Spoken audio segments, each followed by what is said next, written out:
Okay, so let's talk about rivers. What are rivers? It's definitely not what you think it is. It's not an actual river. So what are rivers? Let me just quickly write an example so I can explain it even better to you. Okay, let's say when you put your text, you justified it, and now this is basically roughly what it looks like. Today, I'm going to go shopping with my dog Bruno. I'm probably going to buy him some treats. Whatever, it's a random sentence. What rivers are the empty spaces in between your words. So sometimes when you justify your text, you're going to see that some words are a little bit further apart from other words. These are called rivers. They leave rivers behind. So if this seems like a normal sentence and everything looks fine, but here there's a big space, this is a river because there's a bunch of empty white space. It's like your eye has to jump between that empty space. It has to jump over the river to read the next word. So you can see here might be a river. Obviously, I'm drawing on the board so we can't really see where the rivers are. But you can tell from a professionally formatted text based on the rivers. If there are rivers, it's not professionally formatted because it makes it harder for your eyes to read the text in the book. So be careful to avoid rivers. Now, how do you fix rivers? If you do have rivers in your text, you're going to have to go in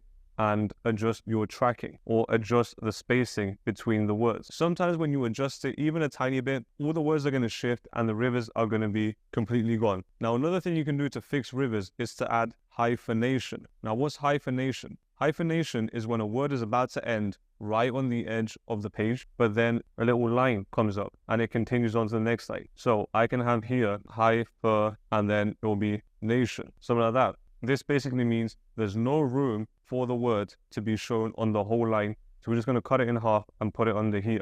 That's what a hyphenation is. It's those little lines that tell you, oh, the word continues on to the next line. Now, if you add hyphenations, then that means the software can cut these words based on their syllables. And if it can cut the words, then it has more space to adjust the words in order for you to eliminate all the rivers. Now, a quick tip with hyphenation is to actually make sure that the first part of the word is recognizable before the hyphenation.